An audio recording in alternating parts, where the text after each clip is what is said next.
Repairing fast sports cars is definitely very expensive, but sometimes the luxury versions are even more so.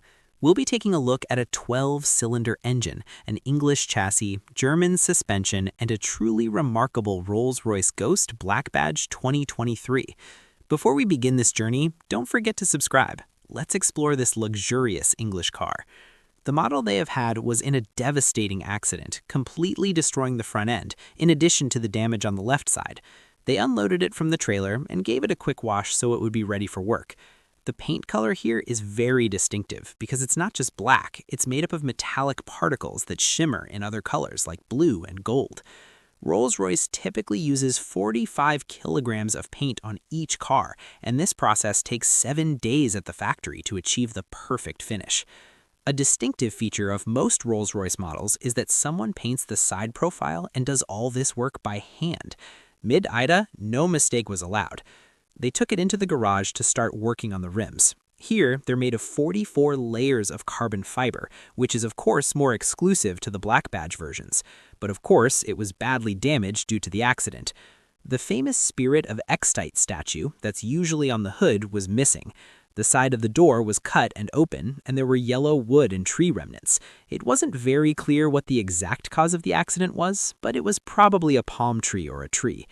Inside the door, they found large quantities of something resembling cotton, which is a very advanced sound insulation material.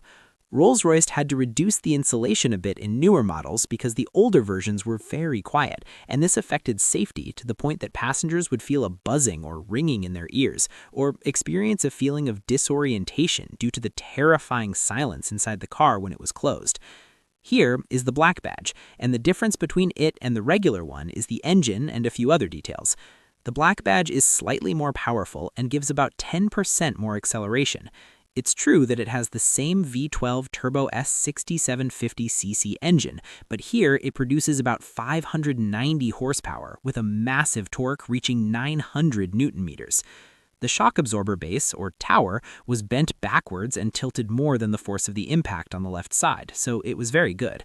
The fender had a few scratches, but they were thinking of not only restoring it to its original factory condition, but they also wanted to install a full body kit from Mansory, so it looks like it's going to be exciting. But let's focus on what we're doing now. The windshield was cracked, and this is of course double glazed glass specifically for sound insulation, and its price alone could buy another car.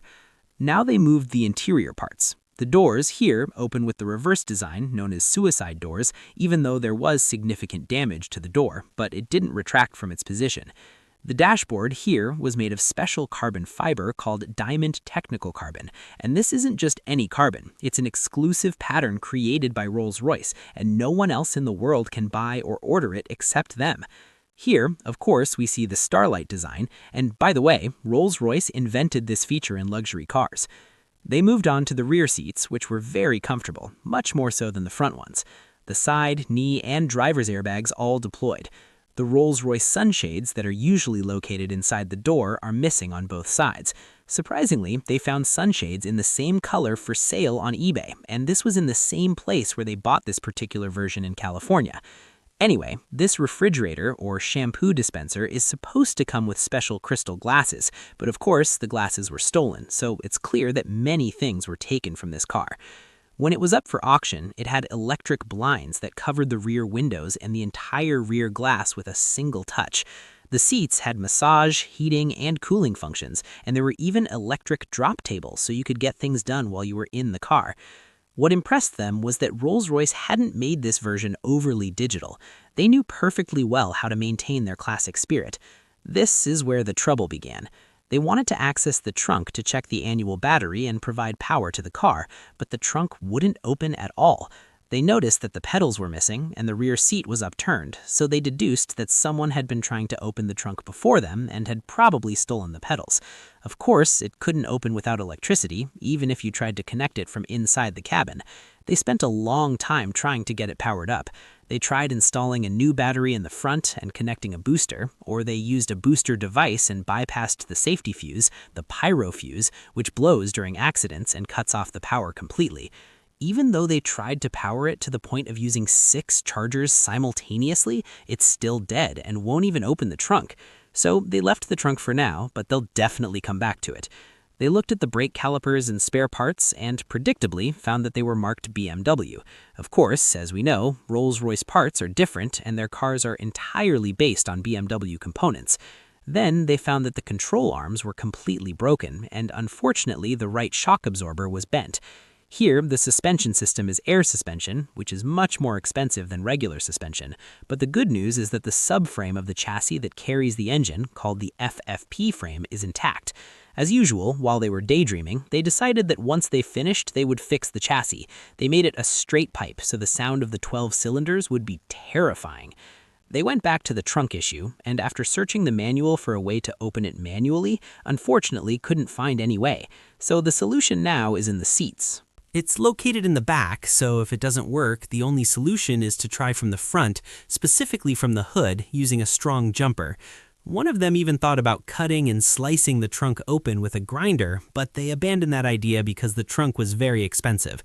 So they tried every possible way to connect electricity from the front so the central locking system would open, but unfortunately, it was no use. They removed the rear seats to access the trunk from inside the cabin, but this was very complicated because Rolls-Royce cars, their insulation and their manufacturing are different from any other car you might see. After about 6 full hours of attempts, they finally succeeded. They used a thin camera and a long wire and were able to reach the emergency grab handle inside the trunk. They entered through a very small opening under the rear seats, and this was the only method that worked for them after they lost hope in what the dealership had said. As soon as they opened it, they found some things, like a very expensive mop for cleaning the dust inside. They also found the original street-level paperwork and were shocked to see the price listed at $490,000. There were also very soft cushions and original Rolls-Royce sunshades. The glasses we mentioned earlier as having been stolen turned out not to be. They were in the trunk and even laser engraved on it. These items are original and come with the specific model, and their price is certainly very high. All these things had to be included to maintain its value, even if they weren't going to use them. They looked at the specifications in the paperwork and found that the rear seat configuration with the center console alone cost $20,000. Finally, they managed to get the electrical system working and the gauges actually started. The surprise was that it showed only 3,000 miles on it, meaning it was practically brand new. This significantly reduced its value in their eyes, especially since, as they say, they bought it without knowing what it had been like. After driving for a while, they decided to check the powerful engine. It was incredibly smooth and quiet, as if no accident had happened at all. They gently pressed the accelerator to hear more of the exhaust note, but the engine sound was very quiet and subdued, which is typical for Rolls-Royce vehicles, as they prioritize quietness over loud, sporty sounds. After initially confirming the engine was sound, the real work began. They started by removing the rims and the entire front end, taking out the bumpers, inner fenders, and radiators. They discovered that the suspension on the side with the dent was completely intact, which was quite surprising. The oil cooler was undamaged, but the turbocharger's air cooler was damaged and needed replacing. The main radiator and condenser had minor dents, but were still functioning. The transmission was bent, but broken. This is where they entered the area that worries any car mechanic: accidents, and it is the shock tower or the shock absorber seat. The choke tower. This tower or design in Rolls-Royce is not welded in the usual way. It is bonded with chemical materials called pannoned and riveted and pressed as well with special rivets that are very difficult to change. It is the exact same design that we saw before on the BMW M5. The shock started to appear here, the area of the shock absorber seat. They found that the hit or impact was very violent in this area. It was not just a hit to the sheet metal. Unfortunately, it also reached the foundations of the chassis, and this part alone, when they looked at it, they found that it would be around $5,000. And this is, of course, a frightening number for anyone, even if they are Rolls-Royce, so I expect these amounts to be normal. They were impressed by the precision of the factory's finishing, in which there are no visible welds at all. They continued, remember the fender and the door, to see how far the destruction had gone. They were very eager to discover the secrets behind the metal body. They kept dismantling the broken internal parts, and the amount of broken plastic and fiber was terrifying. After removing the fender and door, they found that the pillar or pipe supporting the front section had been struck by the tire itself, causing it to be pushed inwards. The The problem is that this part cannot be repaired. It must be replaced. The impact was so strong that it tore a hole in the car's metal body, but they will try to repair it and it will be done normally. Also, note that the bolts used for fastening are exactly like the bolts used on supercars, just like the ones they worked on before for the Lamborghini Ferrari, because they were covered with a heavy layer of weld insulation, which made dismantling very difficult. But the final blow came in this part. The ABS unit was completely destroyed and broke out of its place, and its computer or module was also destroyed, so they will need this system in a new form. And there are some wires as well. Of course, the wiring was cut, but he didn't want to replace the entire wiring harness because that's very expensive, so they tried to do a professional soldering process to repair the 5 wires that were cut. A large box arrived containing original spare parts, including the front grille, hood, doors, and fenders. We also see that they bought the headlights and wheels. They also made a deal and bought the mechanism that raises and lowers the Rolls-Royce hood switch. They got all the airbags that had deployed that they needed.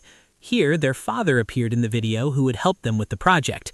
The main task now was to restore the entire interior to its original state, and there was nothing else to do except replace the airbags. The first airbag they started with was the one for the passenger compartment, so it was the easiest. After that, they moved on to replacing the roof curtain airbags, but they encountered a problem with the covers inside the first airbags. The impact caused the leather to wrinkle and look awful. The cover alone costs $1,500, so the two would cost around $3,000. That's why they decided to take matters into their own hands and try to fix them themselves. They got a heat gun to restore the leather to its original condition and try to hide the wrinkles. After careful work with heat and steam, they actually succeeded in making the covers look brand new again. Then they resealed the undamaged airbags and also resealed the seats. They finished the interior work, and now it's time to work on the chassis. They lifted the car onto the straightening machine, and of course it was very heavy, but a small electrical outlet allowed them to pull and lift it without any problems. They removed all the faulty roof and sills and placed them on wooden blocks to stabilize them. This chassis doesn't have the same edges as the smaller versions. It's more like a truck chassis, so they had to secure it on flat surfaces to ensure perfect balance before starting the stretching. Upon closer inspection, they discovered that the issue wasn't just a folded fender. One of the mechanics hadn't noticed a specific area while lifting it. There was a part called a wheel trolley, and this part slipped out, damaging the radiator support. This was minor and could be fixed, but the real disaster was the impact from the front. The impact penetrated the metal and reached the pillar of the version. They found dents and ripples in the metal under the door seal, which was a major problem because this pillar is connected to the roof and also to the rear fenders. One of them, so there were no welds separating them, so they would have to paint more than 50% of the car to fix that part correctly. This unfortunately meant much more effort, and of course the drawn line would be ruined. So they decided to do it themselves, but in a smarter way. They would paint it under the varnish so it wouldn't be raised and felt by hand. In their opinion, this would be better than the factory's work. So to reach the chassis and tighten it correctly, they had to completely clear the area and started by completely dismantling the suspension system on the damaged side. They removed the welds and clearly visible warped pieces to prepare for the hydraulic tightening process. Their friend and colleague from the TV channel Tuned appeared, and as we know, he's an expert in aluminum chassis. Aluminum, if tightened incorrectly, has no point of return like iron. It will most likely cut or break at the point of impact, so they had to be very careful, and of course, experience was key. At that time, they removed the headlight and the bracket to measure the chassis rails to the millimeter. They did this because in these cars, any slight displacement of the chassis rail raises the entire structure and prevents the parts from opening or closing correctly. So they had to make sure everything was in its original position before doing anything with the hydraulic tensioning. Immediately after they finished, they started working. They tightened the upper part, and with a few hammer taps, the metal returned to its original position. They continued hammering any small parts that needed adjustment. As for the part that the wheel hit, it was very heavy. The part was indeed worn due to the carbon fiber in the wheel itself. At first, they wanted to replace it completely, but they decided to try and repair it. They had nothing to lose. And of course, they used a heat gun to make the process easier. And indeed, after many attempts, they succeeded in fixing or correcting it after they had wanted to change it completely and had lost hope in it. But there was still a small area with a significant impact, and that was the exact spot where the impact had occurred. There was no other solution but to completely completely cut that part out and try to align the internal edges of the component itself. Then they took measurements of the component using cardboard and cut an aluminum piece exactly like the one that had been installed. They took it and glued it in place with a special chassis adhesive so it wouldn't come loose at all, and they succeeded. They did that very well. Next, they bought the missing sun visors, and the shock was in the price. They paid $2,000 just for those 2 visors. But as we said at the beginning of the video, they always like to restore things to their original condition. They dismantled everything around the shock absorber tower area to remove the completely damaged component. The biggest problem they faced was the presence of welds behind the brake pipe in a very narrow space. So the worst case scenario was that they would have to dismantle the 12-cylinder engine just to find out. They reached the welding area and used sandpaper to remove the old weld. They carefully unscrewed the clips and wires. In the end, the part came out without any problems. They had a large quantity of parts, but some structural parts were very difficult for anyone to buy. However, the essential and most important part was the shock absorber base, which would be the mounting point for the entire suspension system. They installed it tentatively just to determine the exact welding locations. The moment they finalized the base, all the welding work would be complete, leaving only the suspension system itself. As usual, they would use a MIG welding machine, a very precise type requiring high skill, especially since the original factory welds were robotic and looked perfect. When they finished the first part, they were very impressed because it looked exactly like the factory. The welding was very clean, just like the factory work. Afterwards, they thoroughly cleaned the area where they would continue welding the part and covered the surrounding parts. But then they discovered that the part that belonged to the chassis was slightly damaged as a result of the accident, so they used a hammer and heat gun to put it back in its original position. They also used a very strong adhesive band along with very strong rivets. They had all the specifications the manufacturer requires for structural repairs.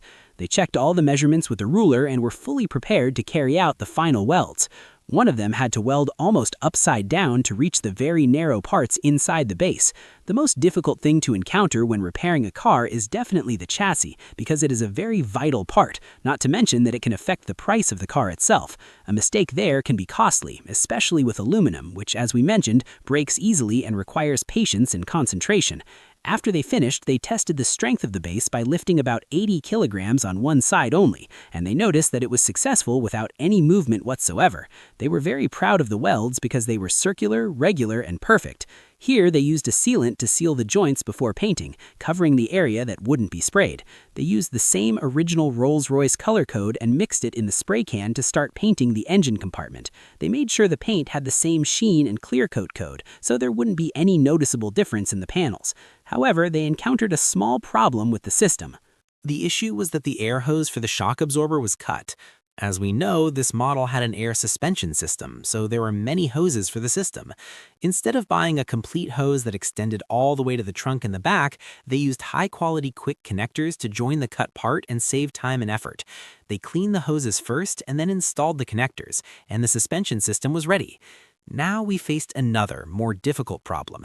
They had taken pictures of the wiring around the engine before disassembly, but when they looked for the pictures, they couldn't find any. This wiring issue was very difficult, especially since they didn't remember the exact locations of the connections. In addition, there were also cut wires in the engine compartment, so they decided to rely on old YouTube videos for a connection guide. They started by carefully handling each of the cut wires one by one. If they soldered any wire to another, it would cause a problem, so they had to pay close attention to the wire colors. After finishing this process, they continued with the installation of the remaining wires. The chassis parts and the rest of the radiators were completely destroyed as a result of the accident. They closed most of the lathes and installed the plastic connector. The ABS unit was completely destroyed as a result of the accident, but since Rolls-Royce relies on spare parts from BMW, they searched for the part number on eBay and actually found the replacement connector and ordered a complete new ABS unit. They continued assembling the parts such as the brake booster, air vents, hoses, and the new rim, which they installed in its place. But the big problem came here. They tried to start the car, but nothing happened.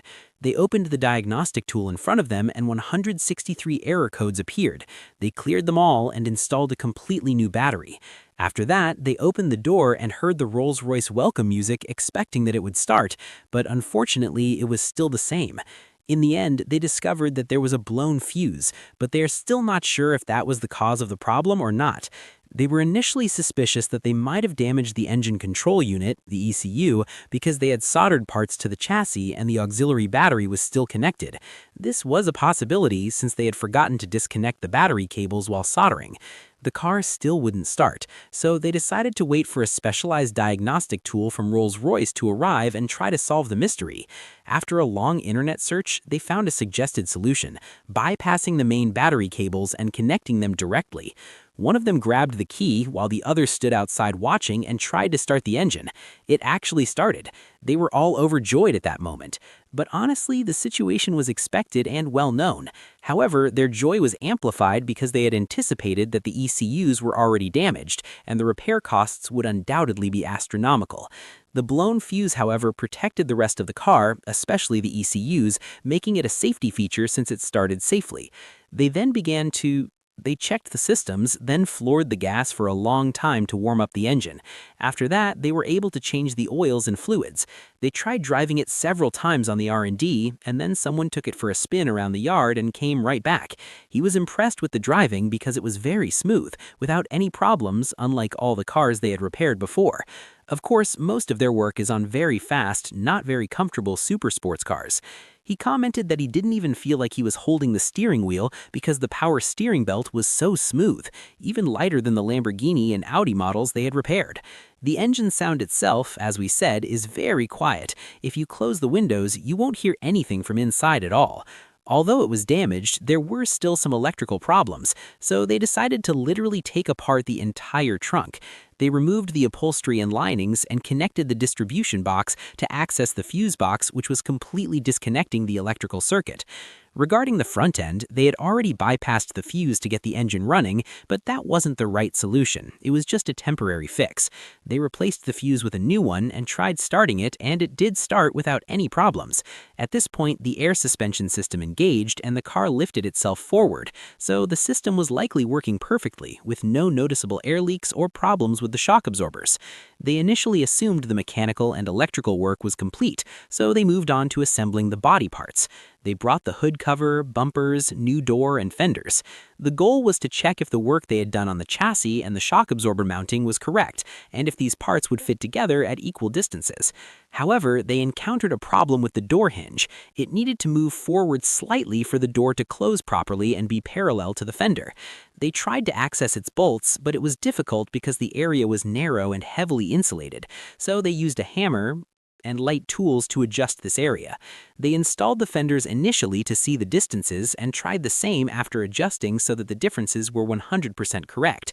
They installed the hood and the front grille, as well as the fenders, and now it is not missing except for the spraying process.